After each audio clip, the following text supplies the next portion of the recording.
Hey everybody, welcome in, welcome to the Pilvi Theater. If you're within the sound of my voice, I'd like to invite you to come on in and join us. Our speakers are speaking for about 20 minutes each, so it's quick, but you get great information. And we have some nice comfortable seats, and you're welcome to bring your drinks in here as well. All right, please welcome to the stage from CenturyLink. This is Chris McReynolds. Thank you. Welcome to the brave souls that want to learn about why network matters to making your applications work well. I'm Chris McReynolds, and I'm going to run you through some of the new capabilities we've built and why it matters. So first, the network has never been more critical. This isn't something I could have said 10, 15 years ago. Applications were more centralized, more monolithic. The data was next to the application.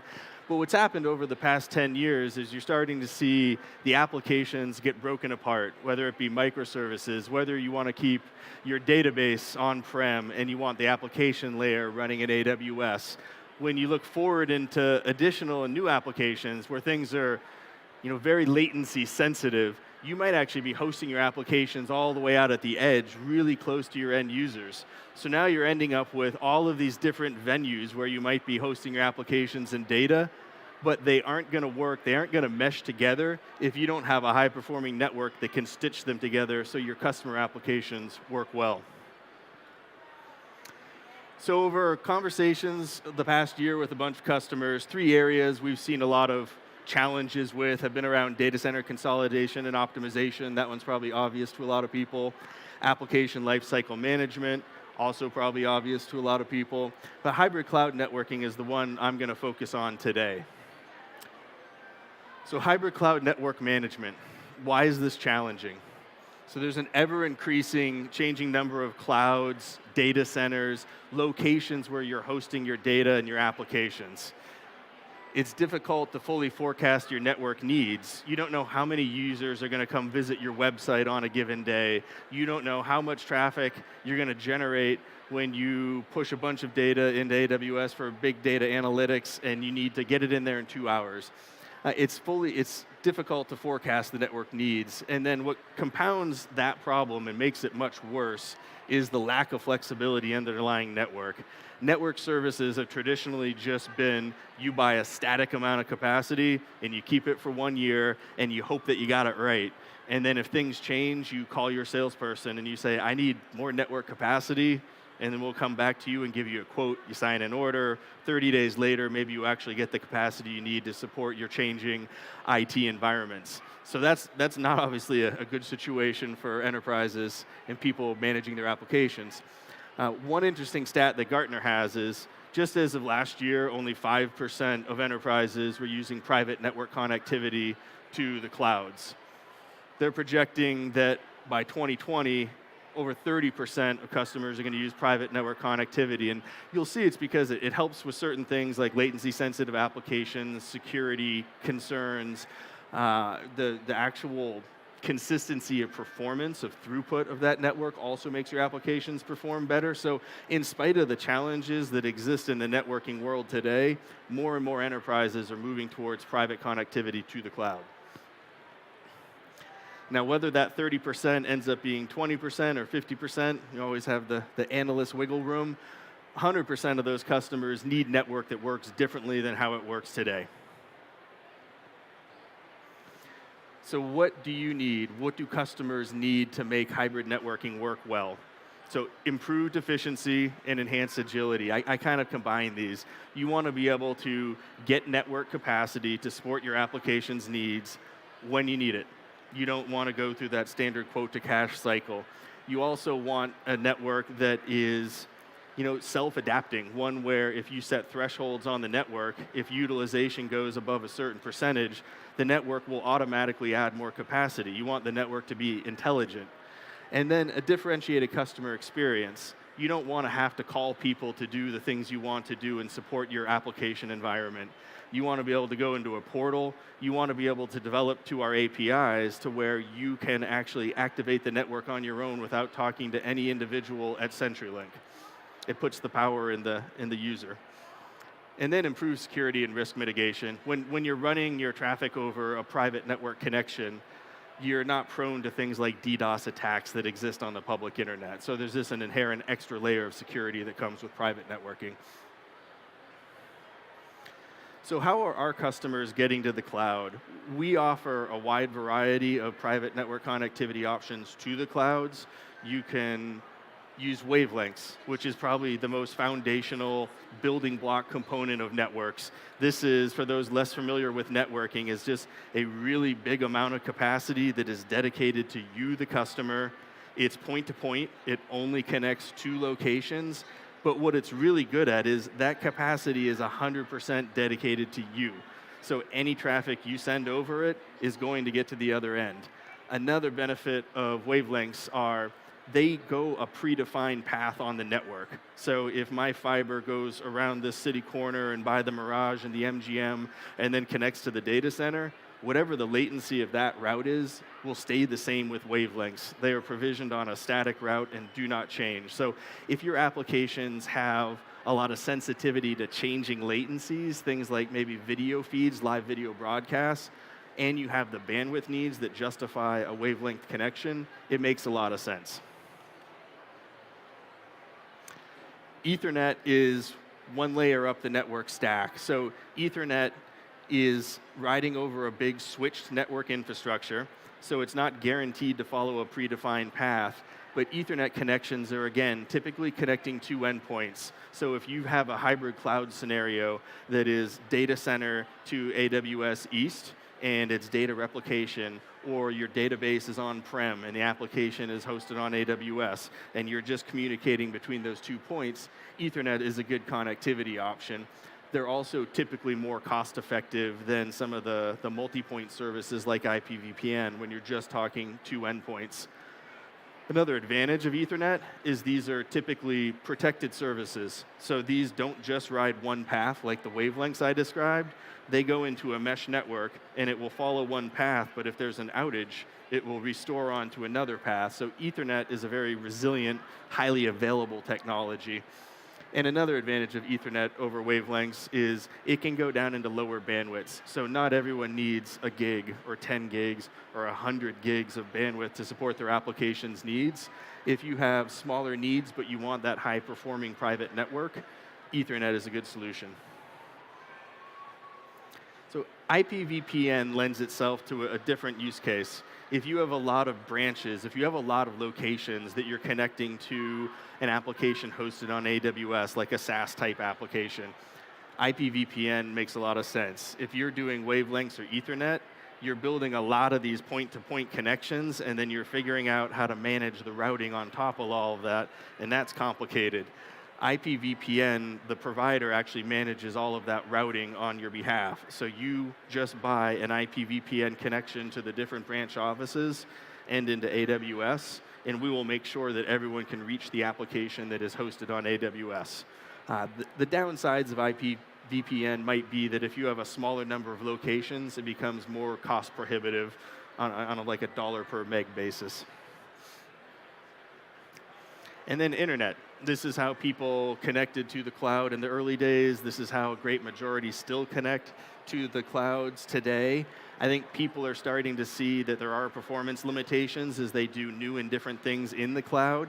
But internet still serves a use case just fine. If you're a small, medium business and you have a few sites and you're connecting it into, again, your SaaS application that's hosted on AWS, it's very cost effective. It's a way to reach a lot of remote sites where broadband is available. It still serves a need in the marketplace for cloud connectivity. And then the buzzword, SD-WAN. So everyone thinks SD-WAN is this great thing that's software defined and is going to magically create connections to all of these different locations, make it really easy to manage.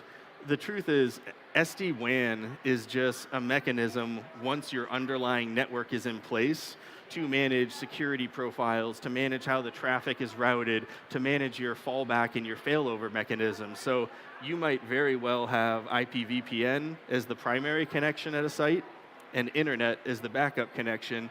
SD-WAN is just giving you a rules-based methodology to set up policies for different profiles of locations. So imagine retail, I have distribution centers, and I have a bunch of stores. I want all of my stores to look and feel and consistent and have the same failover models and connectivity to the cloud, and I want my distribution centers to have something that looks and feels very different. SD-WAN just lets you set policies leveraging these underlying network technologies to be consistent in how you manage the different types of environments and locations you have. On-demand is something I'm putting out. All of these are technologies, different ways to move traffic between locations, different protocols. On-demand is what's been lacking in the network world for people doing new, more innovative things in the cloud where they want to do it on demand. It's easy to spin up an EC2 instance. It's easy to get some Glacier storage. It's not always easy to put the network in place to take advantage of those capabilities. So as network providers, we've heard loud and clear that we need to be more on demand to be more like the cloud environments. So CenturyLink Cloud Connect Dynamic Connections. What is that? We've built the capability to do just that. So if you look at this map image, a user can go in, a user can click on their pre-existing locations or AWS Direct Connect on-ramps, like AWS West in Seattle or Portland, and you select an amount of bandwidth, and then you literally click a button and provision a new connection in minutes.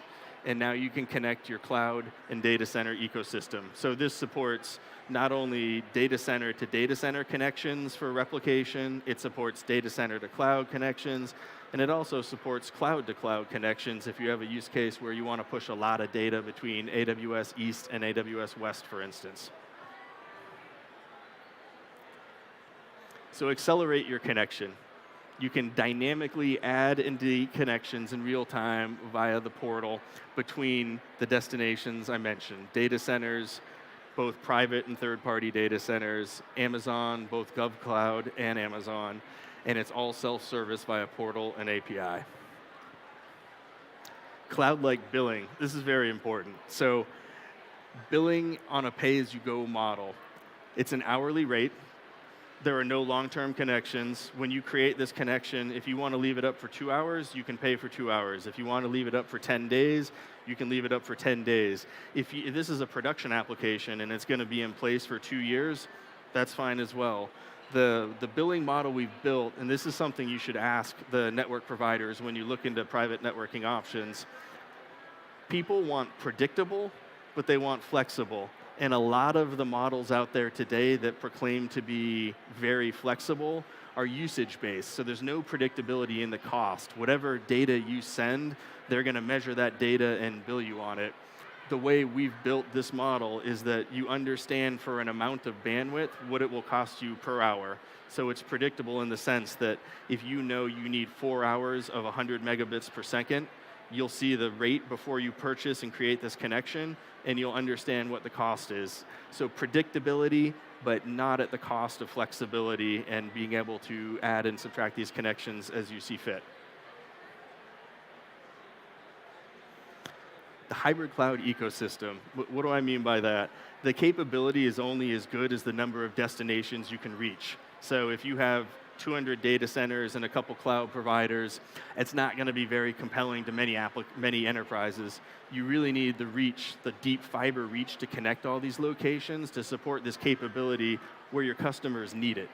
So 2,200 public and private data centers are all connected via fiber, 160,000 fiber-enabled buildings. This kind of reach puts this capability in the hands of so many enterprise customers that it's very powerful. And then 18 unique Amazon Web Service Direct Connect on-ramps. So we're giving you a lot of options, A, to optimize latency, B, for diversity. So if you're going to AWS West and you want to connect in Seattle, Portland, and or San Jose, we give you all of those options so that you get a very resilient solution. And then the security. I touched on this earlier, but private network connections are inherently more secure. They're not prone to DDoS attacks. They're not having traffic shared with a lot of public internet, so it's just inherently more secure.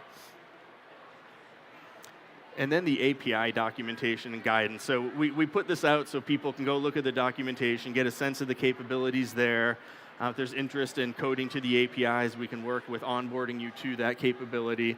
The other reason I think this is so important is while a lot of our customers today are using this capability via portal, almost all of them have said over time, as they get smarter, as they get better, as their applications get more advanced, they want the application to instantiate the network. They want our network to just be it's a function. It's a consumable resource that an application to call to support the needs of an application performing well. So with that, let me open it up to questions. If anyone does have a question, I'll be happy to bring you the microphone if you want to just raise your hand. All right, we've got one.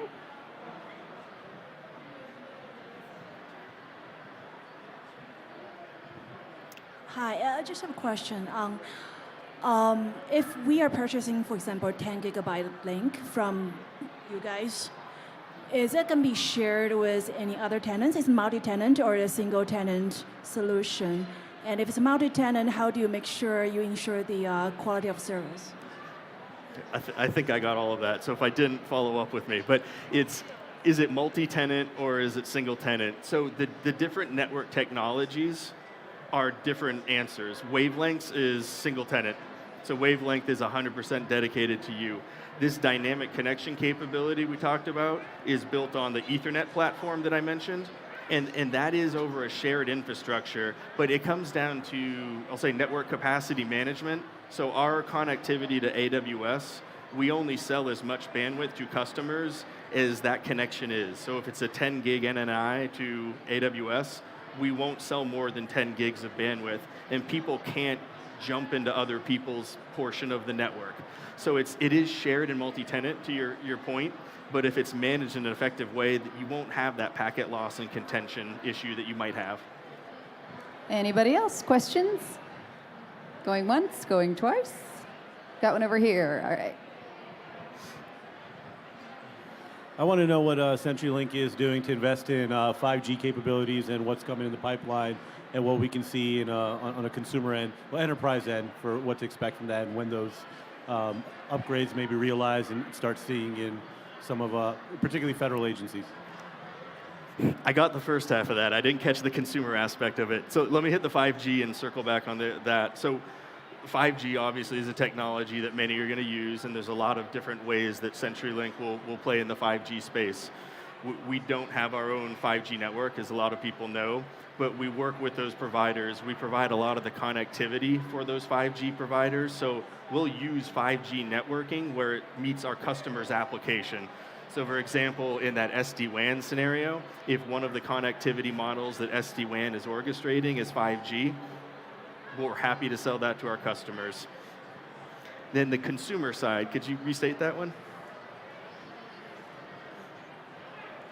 I was just curious when your customers, whether they're consumers, whether it's like enterprise, like business customers, when they would start realizing some of those investments. But it sounds like you said CenturyLink doesn't have a 5G network just yet, so you're just building on top of what they're already sort of offering. Yeah, we deeply interconnect with those 5G networks, I guess, is one key component. So we keep all of the traffic local, low latency, which is all that matters for performance. And then we use 5G network accesses just like we would buy from a provider in Latin America where we don't have our own network. We would use 5G network in the right situation to connect those end users.